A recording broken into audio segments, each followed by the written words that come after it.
Pourquoi l'Afrique produit peu de vrais hommes d'État? Certaines nations ont été bâties par des hommes capables de penser au-delà de leur époque, des hommes capables de penser en siècles, des hommes capables de penser en générations, et non seulement en mandat, des hommes capables de sacrifier même leur popularité pour sauver leur nation. Des hommes comme Lee Kuan Yew, qui a transformé un petit port pauvre en une puissance mondiale que nous appelons aujourd'hui le Singapour. Ou encore des hommes comme Mustafa Kemal Atatürk, qui aujourd'hui est considéré comme le père des Turcs. Un homme visionnaire qui a su reconstruire tout un État après l'effondrement d'un empire. En Afrique aussi, nous avons connu des hommes de vision.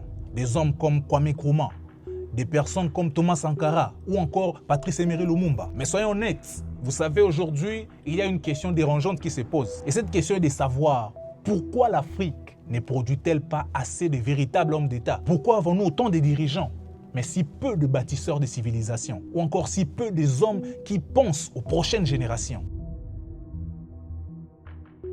Vous savez, la différence qui existe entre un dirigeant et un homme d'État est que les dirigeants, lui, ils gèrent le pouvoir, tandis qu'un homme d'État, il construit l'avenir. Un dirigeant, lui, pense aux prochaines élections, mais un homme d'État, il pense aux prochaines générations. Un peu comme le disait Charles de Gaulle.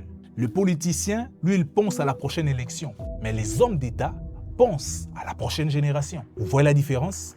C'est exactement là que se situe le problème. Malheureusement, dans plusieurs systèmes actuellement, le pouvoir est devenu une compétition pour survivre politiquement et non une mission pour transformer une nation.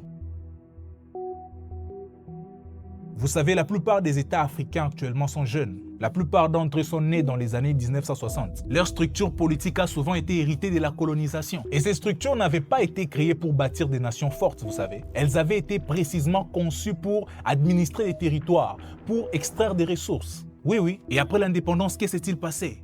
Beaucoup de systèmes sont restés les mêmes. Et quel en est le résultat aujourd'hui? Les dirigeants gèrent l'appareil de l'État, mais ils ne transforment pas forcément la structure du pouvoir. Dans beaucoup de pays, la politique est devenue une lutte permanente pour rester au pouvoir. Alliance par-ci, coalition par-là, pression, rivalité, jeu d'influence. Et dans ces conditions, un dirigeant va dépenser toute son énergie pour protéger sa position. Un dirigeant va dépenser tout son temps, il va perdre tout son temps juste pour protéger son régime. Et très peu de temps pour construire une vision nationale. Or, un véritable homme d'État ne peut pas naître dans une politique dominée par la peur et la survie.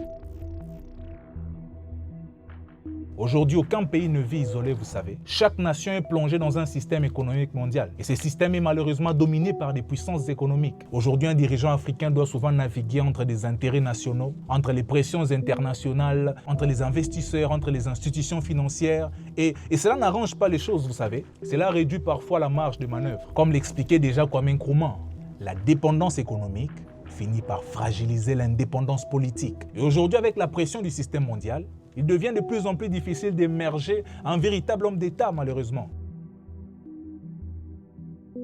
La chose qui fait en sorte que l'Afrique ne puisse plus produire de véritables hommes d'État, c'est les problèmes de la culture politique. C'est la façon dont plusieurs dirigeants perçoivent les pouvoirs politiques. Aujourd'hui, plusieurs dirigeants perçoivent les pouvoirs politiques comme un prestige. Ils le perçoivent comme synonyme de richesse, comme synonyme d'accès aux ressources. Mais dans les grandes nations, le pouvoir est d'abord perçu comme une responsabilité historique. Un vrai homme d'État ne cherche pas le pouvoir pour lui-même. Un homme d'État ne cherche pas le pouvoir pour sa famille, ou encore moins pour son parti politique. Non, un véritable homme d'État, il recherche le pouvoir pour accomplir une mission. Comme le disait Nelson Mandela, un véritable homme d'État doit être prêt à sacrifier sa popularité pour faire ce qui est juste. Vous savez, la vérité est parfois dure à entendre. Un homme d'État n'émerge pas par hasard. Les choses qui font émerger un véritable homme d'État, c'est lorsque nous vivons dans un contexte où on valorise la vision. C'est lorsque nous vivons dans un contexte où on respecte la compétence. Un contexte où on récompense l'intégrité. Et ne pensez pas que c'est dans un système, je dirais, gangréné par la corruption que peut surgir un véritable homme d'État. Non, une personne avait même dit cela un jour. Un dirigeant est tout simplement le fruit de son peuple. Écoute, un peuple qui est habitué à vendre son vote lors des élections ne peut pas espérer recevoir un leadership visionnaire. Un peuple qui est habitué à applaudir la corruption ne peut pas espérer avoir un dirigeant incorruptible. Jamais. Car aucune nation, aucun dirigeant n'est plus grand que la mentalité de son peuple. Bref, si la question n'était pas pourquoi l'Afrique produit-elle peu de vrais hommes d'État, mais que la question serait quel type de société produit des vrais hommes d'État? Car l'histoire nous enseigne une chose, les dirigeants ne tombent pas du ciel. Non, ils émergent d'une culture, ils émergent d'une mentalité, ils émergent d'un peuple. D'ailleurs, comme l'écrivait les grands penseurs Frantz Fanon, il disait « Chaque génération doit découvrir sa mission, l'accomplir ou la trahir.